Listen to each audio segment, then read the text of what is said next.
mengucapkan selamat beribadah, selamat berhari Minggu. Kita ada saat ini bukan karena kuat ataupun gagahnya kita, semua karena kasih dan kemurahan Tuhan. Walaupun kita masih berada beribadah dalam ibadah online, tapi saya yakin dan percaya Tuhan Yesus bersama kita. Sebelum kita memulaikan ibadah kita yang kudus ini, saya mengundang kita untuk tunduk kepala, kita berdoa kepada Tuhan, biarlah Tuhan terus memimpin ibadah kita. Bapa kami di surga yang kami sembah di dalam nama Tuhan Yesus Kristus. Bapa, kami mengucap syukur dan berterima kasih atas kebaikan dan kasih-Mu. Kami ada saat ini Tuhan, semua karena kasih-Mu. Bukan kami kuat, bukan kami hebat. Terima kasih Bapa, terima kasih. Terima kasih buat kesempatan yang Kau berikan kepada kami. Terima kasih Tuhan, kami mengucap syukur dan berterima kasih.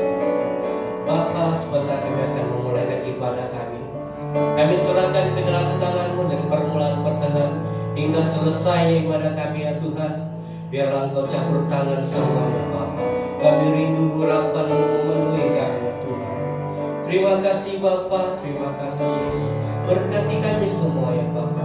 Sucikan, kuduskan kami, layakkan kami untuk melayani Engkau yang adalah Raja yang kudus.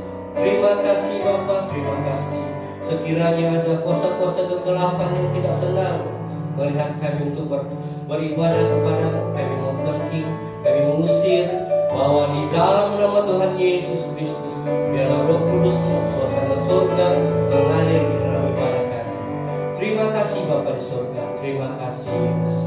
Kami akan memulaikan ibadah yang kudus ini hanya di dalam nama Tuhan Yesus Kristus, Tuhan dan Juru Selamat kami yang hidup. Mari bersama-sama katakan amin. Salam sekali lagi kepada jemaat Tuhan. Dan kita akan menaikkan satu pujian, Dia Raja bagi kita.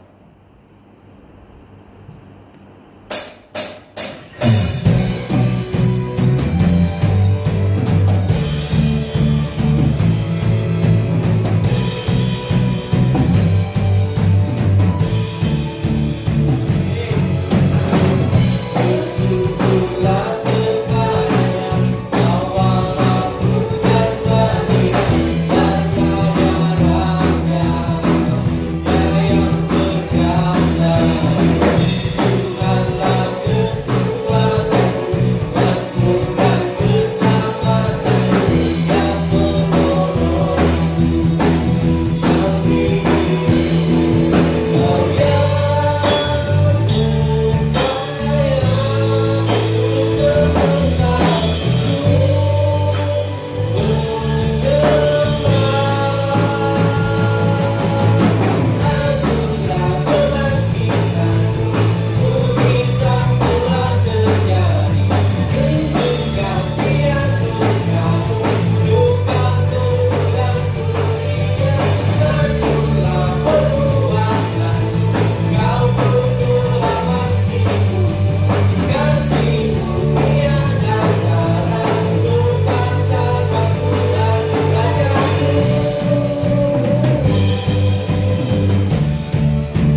menyiapkan hati kita untuk datang menyembah kepada Bapa, dan kita mengangkat satu pujian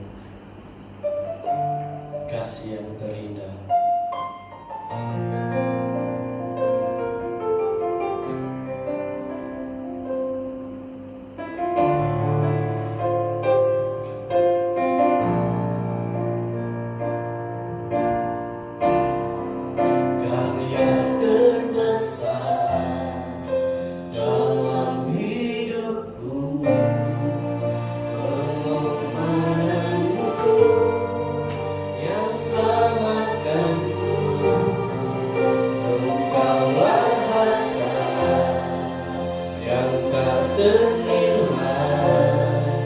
Yang ku miliki dan ku hargai, Yesus Engkau ku kagumi.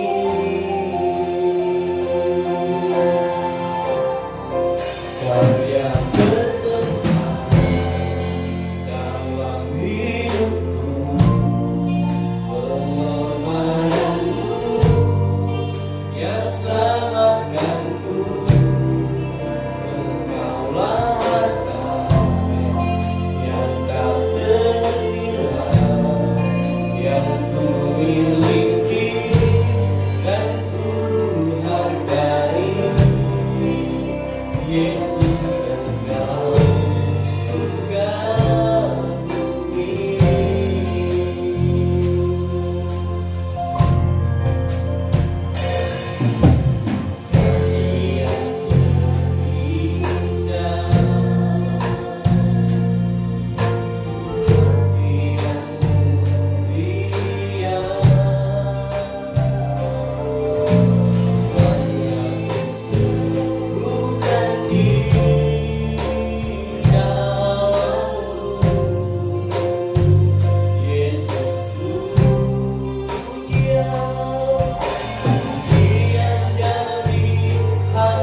kasih Bapak di surga.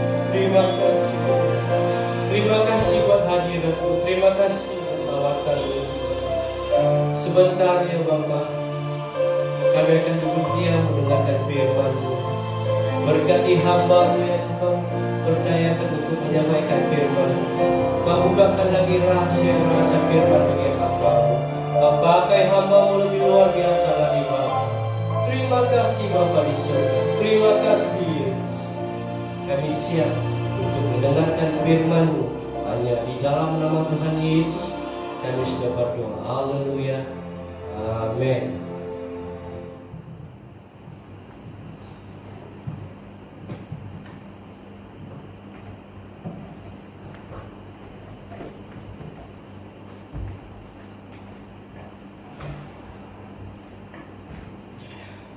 Shalom jemaat Tuhan.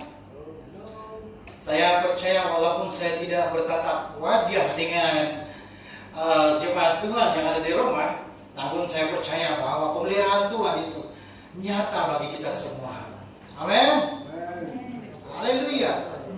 Saya yakin dan percaya bahwa orang yang berharap kepada Tuhan itu tidak pernah dibiarkan Tuhan menderita dengan lebih daripada kemampuan kita. Karena ada Tuhan yang setiasa bersama dengan kita. Haleluya. Hari ini saya ingin sekali lagi mengajak kita untuk belajar satu firman Tuhan yang saya bagi judul menciptakan mukjizat. Menciptakan mukjizat. Kenapa menciptakan mukjizat? Begini saudaraku, kita dalam firman Tuhan mengatakan bahwa hari-hari ini adalah hari yang jahat. Kita tidak tahu apa yang akan terjadi di hari esok.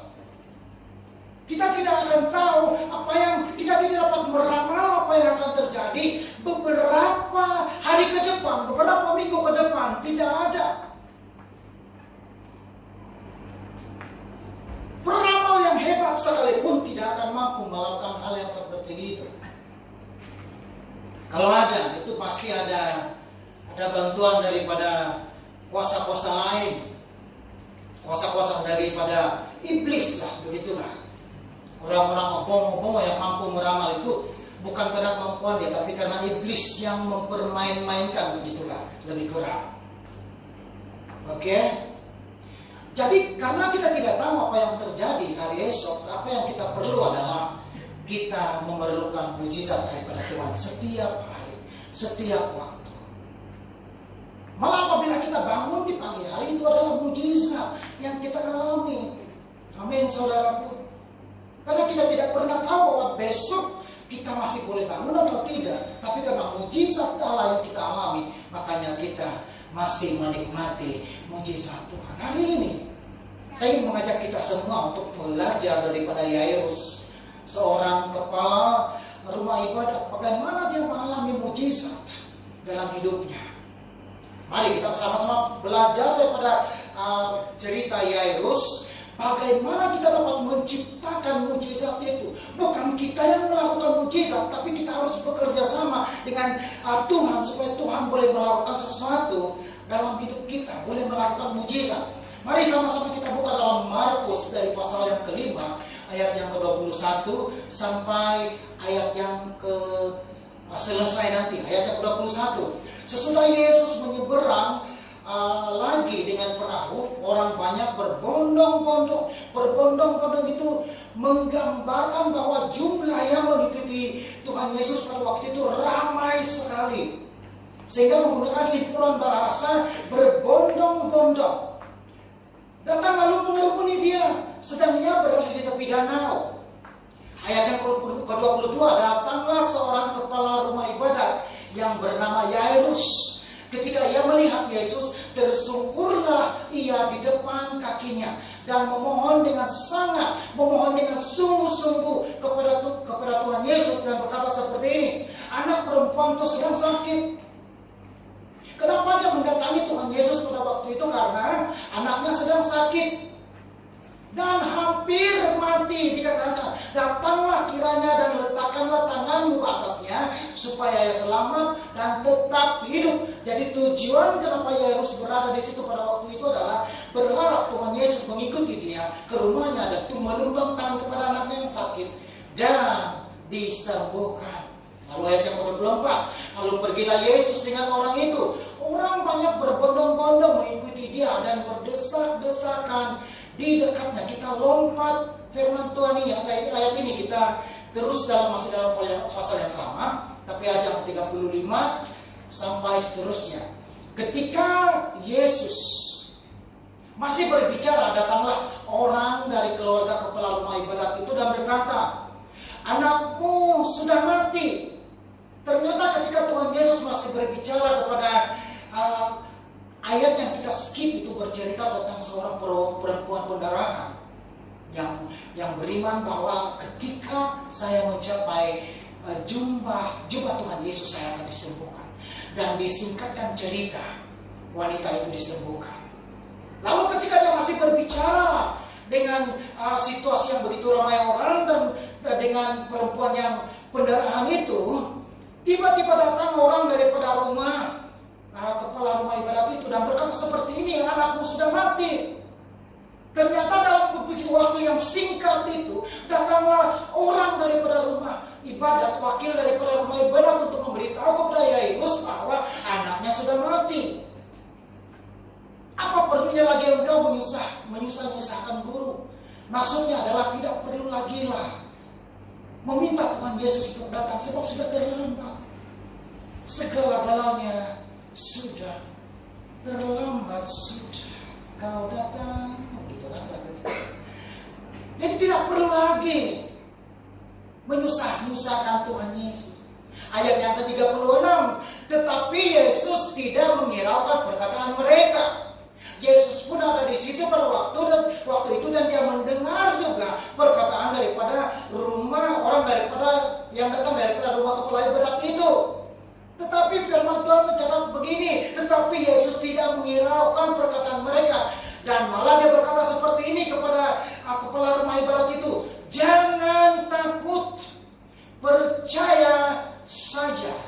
Jangan takut, percaya saja. Lalu ayat yang ke-37, lalu Yesus tidak memperbolehkan seorang pun ikut serta kecuali Petrus, Yakobus, dan Yohanes, saudara Yakobus. Ini adalah ketiga murid yang menjadi murid yang spesial bagi Tuhan Yesus.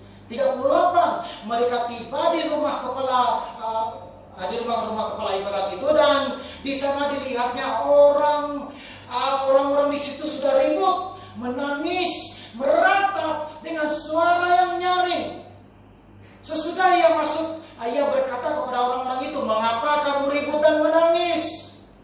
Ketika Tuhan Yesus masuk ke rumah itu dan melihat orang yang sedang meratap, anak kecil yang sudah meninggal itu, dia masih berkata kepada mereka, mengapa kamu ribut dan menangis? Anak ini tidak mati, tetapi tidur.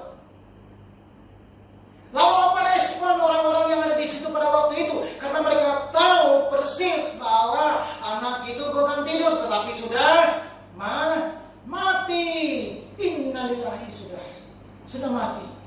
Ayat yang ke-40, tetapi mereka mentertawakan dia ketika Tuhan Yesus berkata bahwa dia tidur, bukan mati. Mereka mentertawakan dia, maka diusirnya semua orang itu. Orang yang tertawa itu diusirnya keluar daripada tempat itu, lalu dibawanya ayah, ibu, dan mereka bersama dengan dia. Maksudnya siapa? Petrus, Yohanes, dan siapa lagi? Siapa tadi? Yakobus, Yohanes, Petrus, dan Yakobus.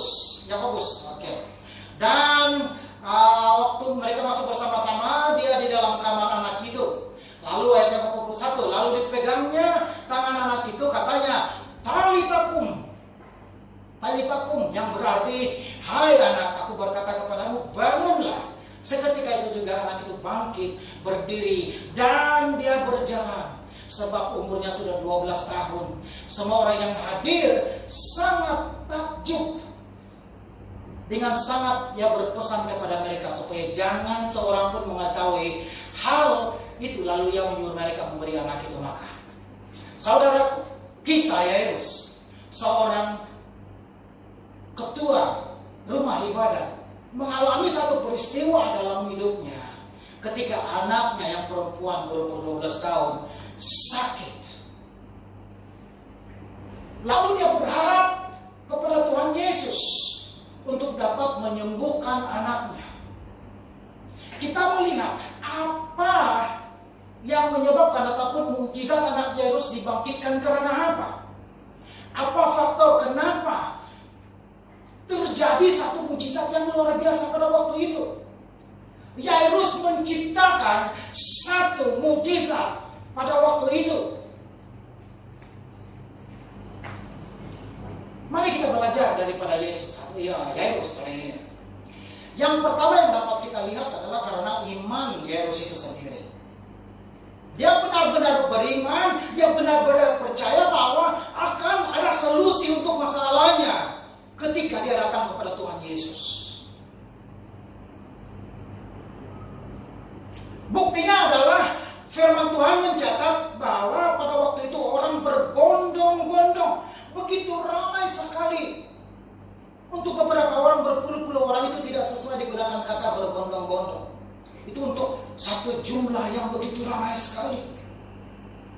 Dan pastinya bahwa dalam jumlah orang yang begitu ramai sekali, bukan mudah untuk dia berada di depan ketika Tuhan Yesus hadir dan dia sudah ada di situ, menanti kedatangan Tuhan Yesus. Itu adalah karena dia berusaha seawal mungkin dia adalah orang yang pertama berada di situ pada waktu itu. Saya masih ingat ketika satu waktu istri saya mau memperbaharui visa, kami ke kedutaan Indonesia. Lalu kami awal pagi jam 4 kami sudah bangun dan terus berangkat. Dengan harapan apa? Kami berharap kami tiba di sana dan kami adalah orang yang pertama berdiri di pintu gerbang, supaya begitu pintu gerbang dibuka, kami adalah orang pertama yang masuk dan melakukan urusan pada waktu itu. Ternyata anggapan kami salah. Ketika kami sampai di sana, ternyata sudah ramai orang yang berkumpul di situ dan sudah beberapa barisan yang sudah ada. Yang jualan juga sudah ada, jualan payung, jualan air juga sudah ada di situ pada waktu itu. Ternyata ada orang yang lebih awal daripada kami. Dan pastinya mereka berangkat jauh lebih awal daripada kami. Dan apa dari informasi yang kami dapat adalah ada yang tidur di situ malah. Sebelum hari itu datang, sudah ada orang yang sanggup tidur di situ supaya mereka yang pertama di situ. Begitu pintu dibukakan, mereka adalah orang yang pertama. Dan saya dapat membayangkan bagaimana Yairus berada di depan pada waktu itu. Pastinya karena dia berusaha untuk paling awal untuk datang di tempat itu. Itu adalah kesembuhan, bukti daripada iman Yairus. Dan seterusnya di firman Tuhan mengatakan, mencatat bahwa lalu dia tersungkur di hadapan Tuhan Yesus. Dalam Alkitab bahasa Melayu berkata, dia sujud di hadapan Tuhan Yesus. Itu membuktikan bahwa dia begitu berharap, dia begitu menunggu ataupun menantikan sesuatu mukjizat daripada Tuhan. Dia begitu berharap agar Tuhan melakukan sesuatu, membangkitkan anaknya daripada sakitnya.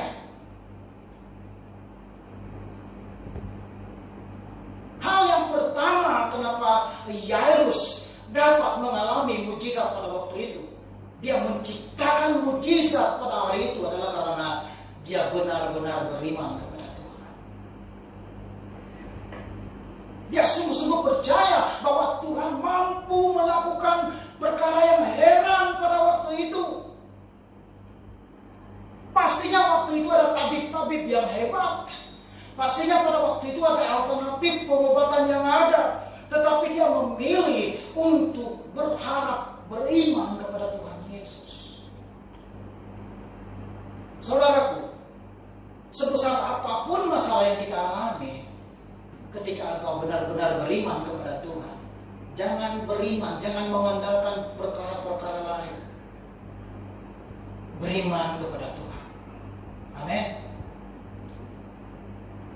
Engkau sedang menciptakan mujizat dalam hidupmu. Haleluya. Dan yang kedua, cuma ada 2 poin hari ini. Poin yang pertama tadi adalah beriman kepada Tuhan. Ya, harus benar-benar beriman kepada Tuhan. Dan yang kedua adalah respon yang benar dalam setiap situasi. Respon yang benar dalam setiap situasi. Seperti yang awal-awal saya katakan tadi, bahwa kita tidak mampu meramal apa yang akan terjadi hidup kita beberapa menit ke depan, beberapa hari ke depan, beberapa minggu dan tahun seterusnya. Kita tidak dapat meramal itu. Tetapi apa yang penting adalah ketika kita berhadapan dengan perkara yang mungkin di luar jangkauan kita, di luar daripada apa yang kita harapkan, respon kita sangat penting untuk menentukan mujizat Allah terjadi dalam hidup kita. Sebagai contoh, setiap orang berpotensi untuk kecewa ataupun merasa dihianati, contohnya. Sebab kita tidak tahu siapa yang akan kita hadapi, orang seperti apa yang akan kita hadapi. Mungkin kita berharap baik-baik saja, tapi kenyataannya tidak seperti itu. Lalu kita akan berhadapan dengan orang-orang yang karakternya benar-benar atau betul-betul tidak cocok dengan kita, tidak sesuai dengan kita. Ada orang yang suka bercakap kasar. Ada orang yang berkata-kata tanpa berpikir dahulu apa yang dikatakannya. Dia tidak berpikir bahwa kata-katanya itu menyebabkan orang sakit hati. Lalu mungkin kita berharap pergi kerja dan kita mendapat pujian daripada kerja kita yang semalam. Sebab kita melakukan sesuatu, mungkin melepasi target yang kita dapat. Lalu kita datang kerja pagi ini dan kita berharap bahwa kita mendapat pujian. Tetapi sebaliknya bukan pujian, mungkin bos kita bilang, alah, rekor orang jauh lebih tinggi daripada kamu. Jangan ger, jangan perasanlah. Lalu kita makin kecewa. Apa yang kita harapkan itu sesuatu yang mungkin memberi pujian, tapi sebaliknya perkara yang tidak kita inginkan itu yang kita hadapi.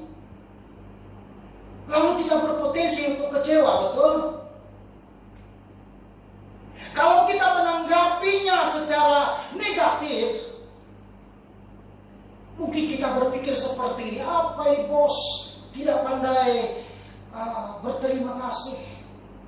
Saya sudah melakukan sebaiknya, kenapa dia tidak berterima kasih?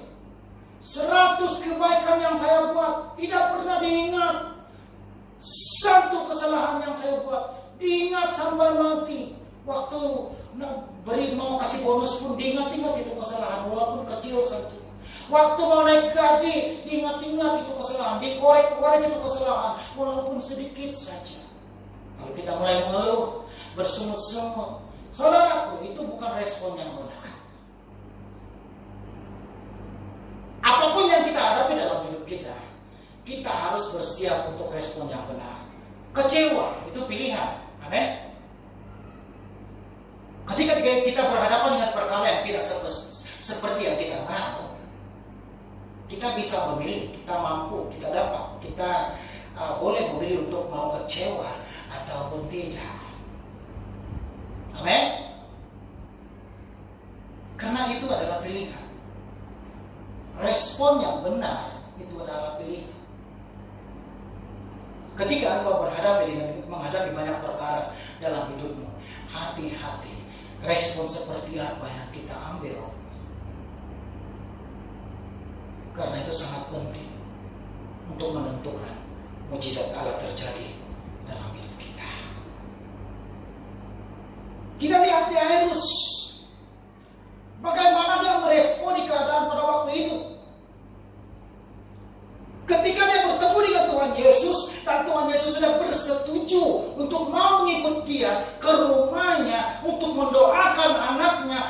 sakit dan pasti akan sembuh. Tetapi apa yang terjadi?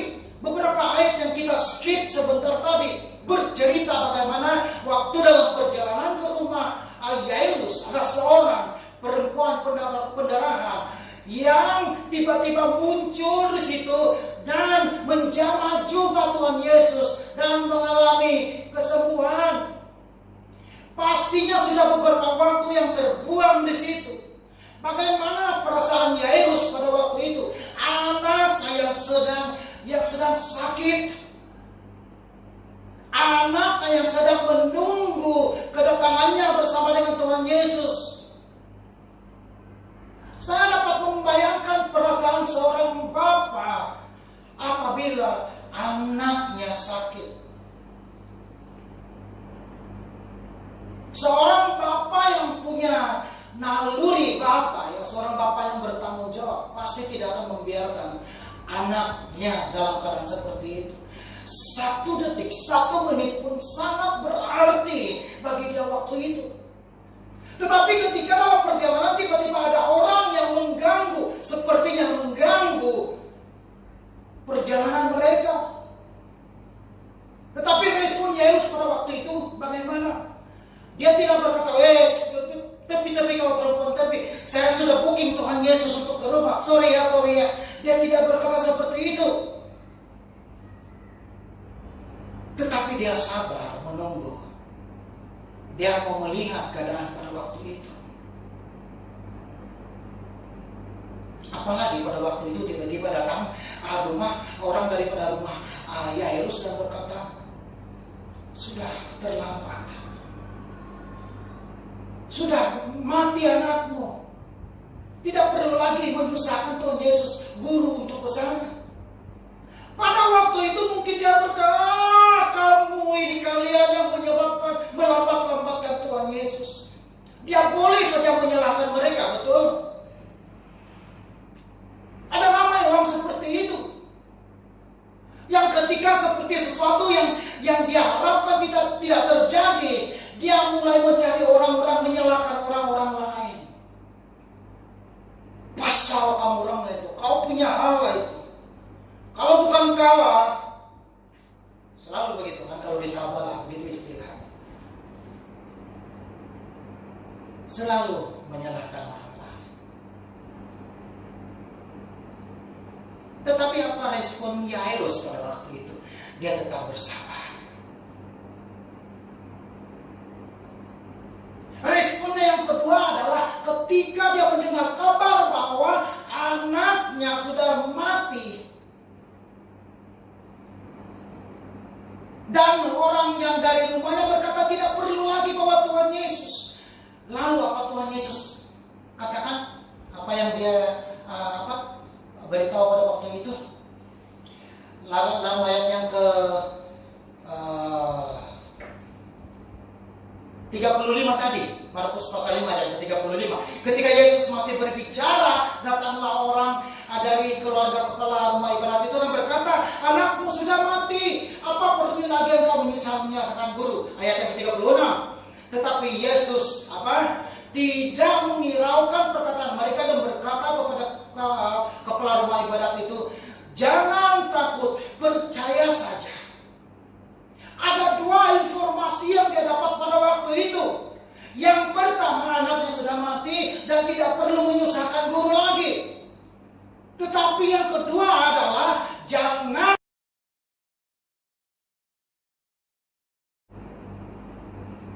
Dia memilih untuk mengambil respon yang benar pada waktu itu, yaitu dia tetap percaya kepada Tuhan. Dia tetap percaya kepada apa yang dikatakan oleh Tuhan Yesus pada waktu itu.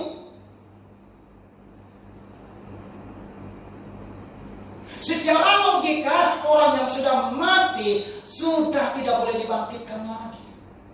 Tetapi dia memilih respon yang benar pada waktu itu, bahwa dia tetap percaya kepada Tuhan.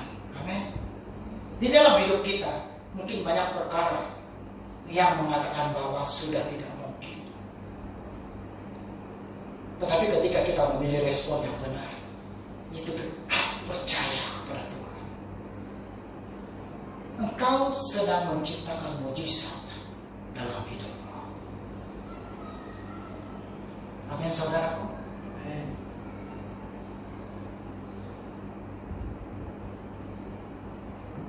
Ada dua hal yang kita belajar hari ini. Yang pertama tentang iman. Mari tetap beriman kepada Tuhan. Tetap berharap kepada Tuhan.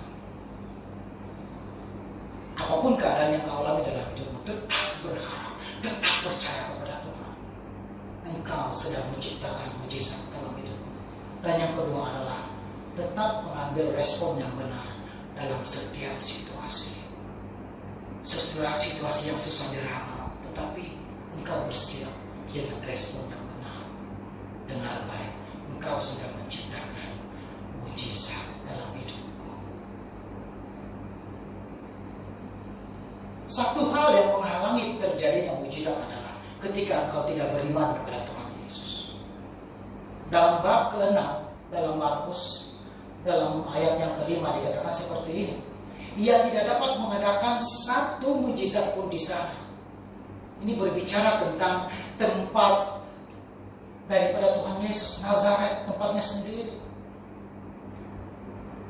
Firman Tuhan mencatat bahwa dia tidak dapat melakukan satu mujizat pun di sana, kecuali menyembuhkan beberapa orang sakit dengan meletakkan tangannya di atas mereka. Kenapa dikatakan di tempat sendiri? Di mana dia berasal, dia tidak dapat melakukan banyak mujizat di sana. Karena orang-orang di sana mengenal dia. Bukankah dia ini anak tukang kayu? Kita mengenal saudara-saudaranya. Mereka mulai berpikir secara logika bahwa Yesus adalah anak tukang kayu, bukan siapa-siapa. Dan logika mereka itu yang menjadi penghalang terjadinya mujizat di tempat itu. Saudaraku, ketika engkau mengandalkan logikamu dalam banyak perkara, engkau sedang menghalangi mujizat Tuhan terjadi dalam hidupmu. Yang pertama tadi apa? Kita tetap beriman kepada Tuhan. Tetap berharap kepada Tuhan. Dan yang kedua adalah respon yang benar dalam setiap situasi. Apapun keadaan yang kau alami, tetap ambil respon yang benar. Haleluya, firman Tuhan hanya sampai di sini saja pada hari ini. Saya mau ajak kita semua untuk berdoa. Jemaat-jemaat Tuhan yang ada di rumah, mari tunduk kepala. Kita berdoa. Bapa yang kami kenal di dalam nama Tuhan Yesus, hari ini kami bersyukur dengan firman-Mu yang sudah kami dengar tentang menciptakan mujizat. Bapa, kami beriman dengan Allah yang sama, dengan Tuhan yang sama, yang membangkitkan anak kepada Yairus. Dan walaupun kami tidak dapat meramal apa yang terjadi dalam hidup kami, walaupun itu perkara yang sukar, tetapi kami percaya ketika kami beriman, ketika kami tetap meresponi dengan benar, apapun keadaan yang kami alami, kami sedang menciptakan mujizat Tuhan dalam hidup kami. Bapa, hamba mau berdoa kepada setiap jemaat yang mengikuti ibadah online pada hari ini, dimanapun mereka berada, di dalam nama Tuhan Yesus.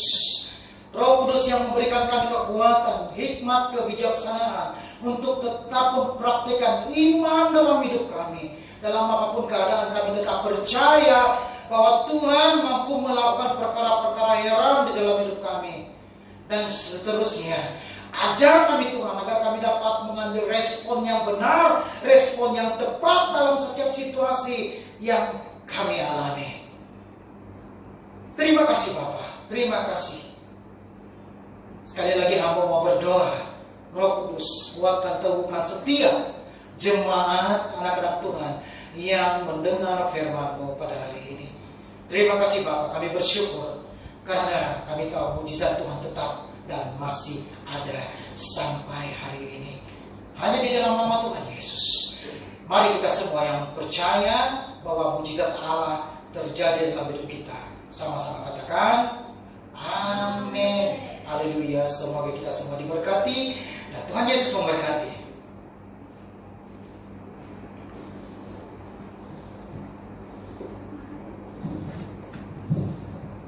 Shalom. Saya yakin dan percaya kita semua diberkati oleh firman Tuhan. Amin. Oke, ibadah kita masih berjalan secara online, sehingga diberitahu bahwa kita boleh beribadah di gereja, dan juga jemaat yang mau didoakan boleh terus menghubungi Ibu Sri dan juga Ibu Sulis, dan juga untuk memberi ucapan syukur, persembahan dan mengembalikan persepuluh, boleh terus menghubungi Bapak Gembala kita. Itu saja pengumuman. Sekian, terima kasih. Oke, mari kita bersatu hati kita bersama-sama, kita berdoa. Terima kasih Bapa di surga, kami mengucap syukur ya Bapa. Terima kasih Tuhan buat perintah sempurna atas seluruh ibadah pada hari ini. Terima kasih buat lautan-Mu ya Bapa, hadirat-Mu yang dahsyat pada hari ini ya Bapa. Terima kasih Tuhan. Tuhan Engkau berkati ya Bapa seluruh jemaat-Mu ya Bapa, dimanapun mereka berada. Tuhan Engkau berikan kekuatan kepada mereka ya Bapa, sehingga mereka tetap mengandalkan hanya kepada-Mu ya Bapa. Apapun yang mereka mengalami, biar mereka berseru-seru kepada-Mu ya Bapa, minta pertolongan daripada-Mu ya Tuhan. Jika seluruh umat-Mu ya Bapa yang sakit, Engkau sembuhkan ya Bapa, yang lemah Engkau kuatkan ya Bapa, dan juga berkati pekerjaan mereka ya Bapa, berkati kilang Fresh Mix ya Bapa, dan juga Lahori, supaya kilang-kilang semuanya bisnis berjalan dengan lancar ya Bapa. Tuhan berkati ya Bapa semua kilang ya Bapa. Tuhan Engkau juga berkati gereja ini Bapa. Kami rindu ya Bapa, biar mujizat akan terjadi Bapa, sehingga Tuhan akan kembalikan ya Bapa jiwa-jiwa datang ke gereja ini kembali ya Bapa untuk menyembah memuji Engkau di gereja ini Bapa. Kami tetap yakin percaya Tuhan akan pulihkan, Tuhan akan kembalikan jemaat ya Bapa pada masa yang singkat ya Bapa, di dalam nama Tuhan Yesus. Terima kasih Bapa. Pulihkan ya Bapa, pulihkan bangsa Malaysia ya Bapa. Oh Tuhan, pulihkan ya Bapa. Oh, kami mau katakan ya Bapa, kami mau putuskan rantai penyebaran COVID-19 ini di dalam nama Tuhan Yesus. Dalam nama Tuhan Yesus, COVID-19 ini akan mati dalam sesaat saja. Di dalam nama Tuhan Yesus, kami akan percaya Tuhan akan pulihkan bangsa Malaysia. Di dalam nama Tuhan Yesus, pada secepat mungkin ya Bapa, dan juga bangsa Indonesia Tuhan turut pulihkan ya Bapa. Di dalam nama Tuhan Yesus. Terima kasih Bapa, terima kasih Bapa, dan juga berkati pemerintah Bapa bagi kedua bangsa ini, dari awal ke bawah sama ke atas Bapa, sehingga mereka memerintah kedua bangsa ini dengan penuh kedamaian, penuh kebenaran dan kebenaran keadilan Bapa. Terima kasih Tuhan, dan juga menguatkan semua gereja ya Bapa di seluruh bangsa ini Bapa, sehingga mereka tetap kuat ya Bapa, tetap berseru-seru padamu ya Bapa. Terima kasih Tuhan, terima kasih Bapa. Engkau selalu baik, Engkau sangat baik ya Bapa. Tuhan, Engkau juga berkati Bapak Gembala dan Ibu Gembala kami ya Bapa. Engkau pakai mereka dengan sangat luar biasa ke depannya Bapa. Biarlah Tuhan Engkau tambah hikmat kebiasaan kepada mereka ya Bapa, sehingga kami ingin melihat mereka dan memenangkan banyak lagi jiwa-jiwa ya Bapa datang untuk menyembah memuji Engkau ya Bapa, dan juga diselamatkan dalam nama Tuhan Yesus.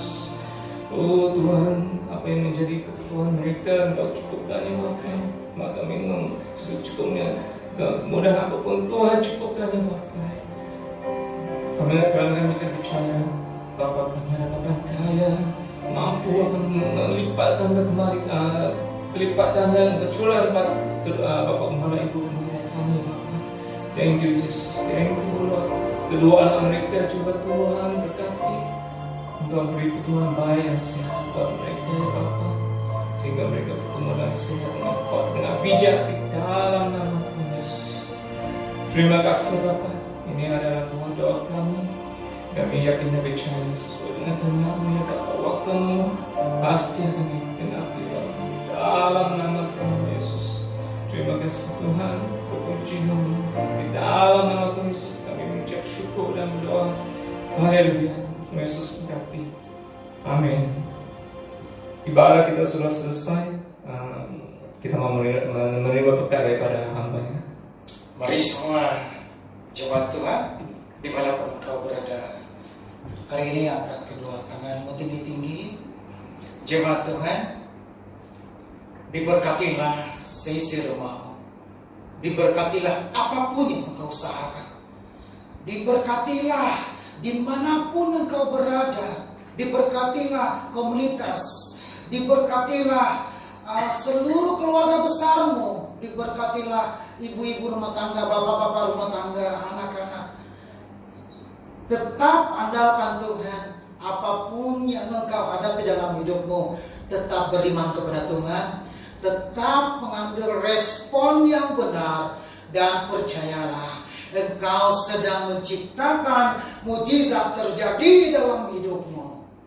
Terimalah berkat ini hanya di dalam nama Bapa, Putra, dan Roh Kudus. Dan mari kita semua yang sudah diberkati Tuhan bersama dengan saya katakan amin. Haleluya. Ibadah kita sudah selesai dan kita akan bersama dalam ibadah di minggu akan datang. Dan shalom. Tuhan Yesus memberkati.